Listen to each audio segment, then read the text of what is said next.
What's up guys, welcome back to a new video, and as you can see from the title, today I will actually discuss the Emerald Dragons and how the Mythics Divine Dragons from the season that we got previously, so both Algor and Morphos, will actually go up there with the other Emeralds.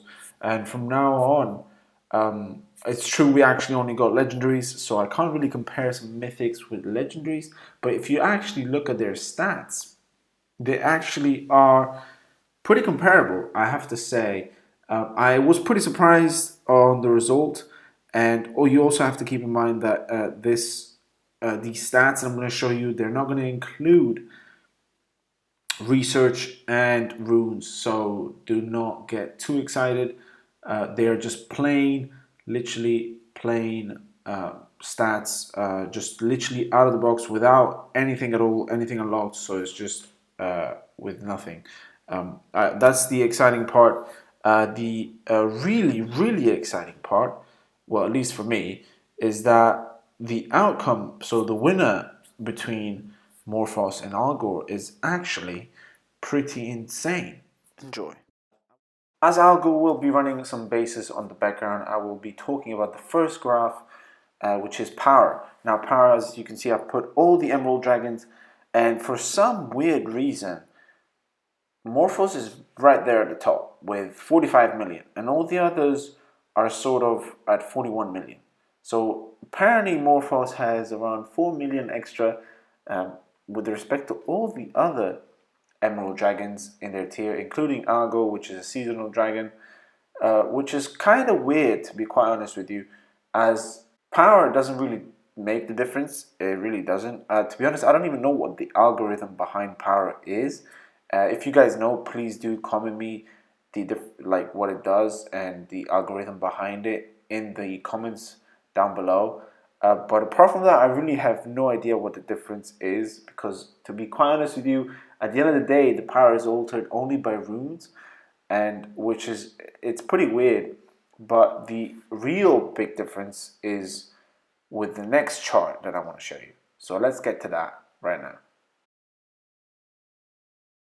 The next graph is HP, and this is literally showing you the difference between a warrior and a hunter and a sorcerer. Now, we all know that Algor is a warrior, we all know that Parokis is a warrior, and we all know that Karu is a warrior.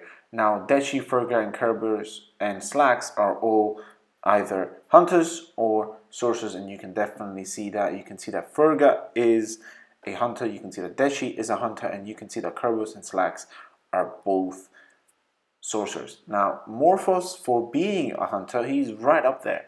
I mean, he is pretty good, I have to say, with his stats with respect to Dechi and Ferga, which are the other two hunters. But I mean, the difference in HP between Algor and Morphos is just way too high, like way too high. Like I think Algor is around the 14.5 million, almost 15 million actually, so 14.8. While Morphos, as you can see, he is just below 12 million, which is for a mythic very low. And I know this is what warriors are famous for, but I actually rather have tankiness than have a weak ass dragon that maybe can deliver a little bit more punch. But we'll actually look at the damage per second right now. Now, clearly from the graph, it's obvious that Algor, Parogus, and Cairo are just way up there. They actually hit the 1.33 million, which is devastating damage per second. Morphos is in third, actually fourth position, with 1.288 million. And then come Kerbos and Slacks at just literally 1.25 million. And Dechi and Ferga come in last positions with 1.18 million.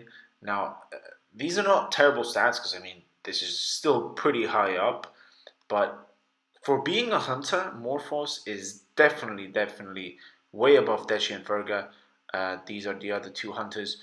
And to be quite honest with you, the research, as I'm actually going to show you later, will play a huge bonus on both hunters and sorcerers. And I will actually prove that to you just in a second.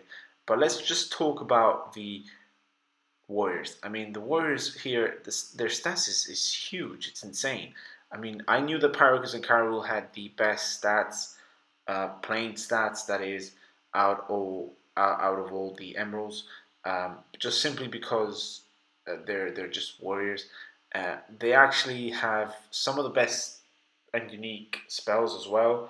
The only thing though that Morphos has is also that is the fact that he has such unique spells that you just can't really say no to them. I mean, just the actual frostbite, the shatter shard, the cloak, and the crumble to dust. I mean, those are insane spells, especially the frostbite and the shatter shard.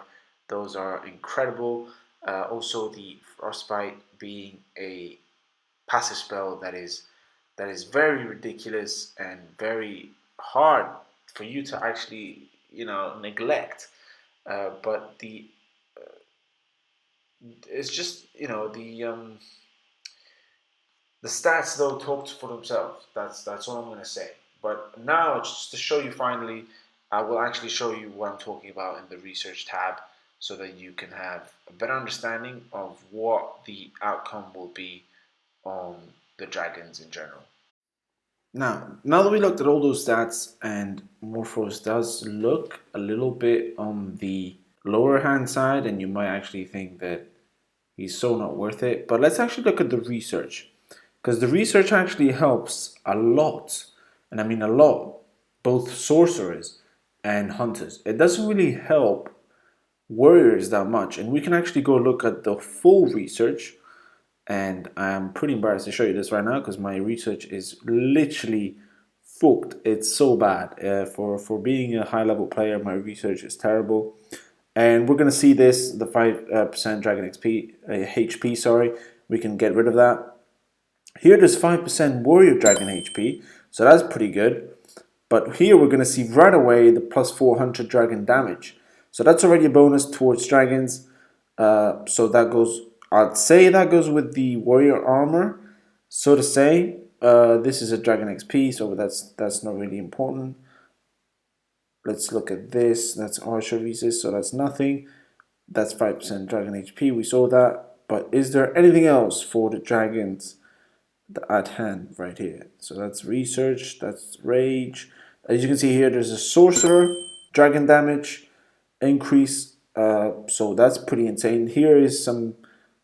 Oh no, that's for the cannons. I thought that was actually the energy for the hunter, but it's not. This is 4% dragon HP. That counts for all. So for now, we're 1, 1, and 1, both with warrior, hunters, and sorcerers.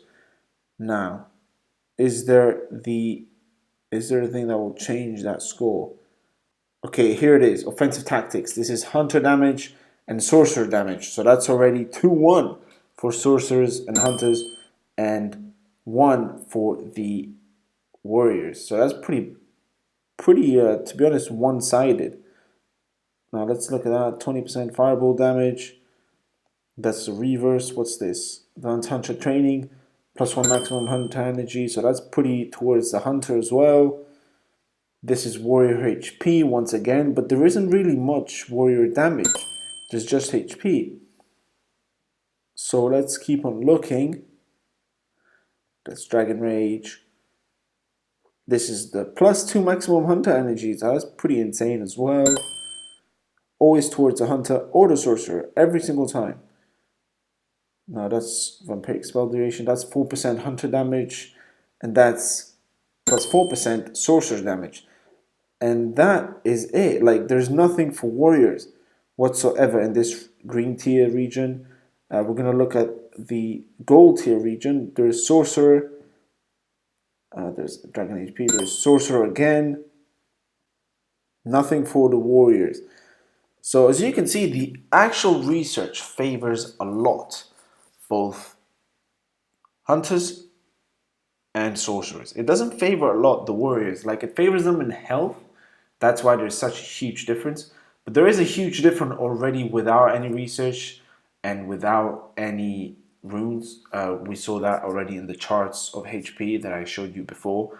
But That's why you should always consider the research, because it does actually favor overall the ultimate combination of sorcerers and hunters. It doesn't really favor the warriors. So that just keep that in mind. That's what I wanted to show you. But yeah, guys, I hope you guys enjoyed the video. I will see you guys in the next chapter. Take care and peace out.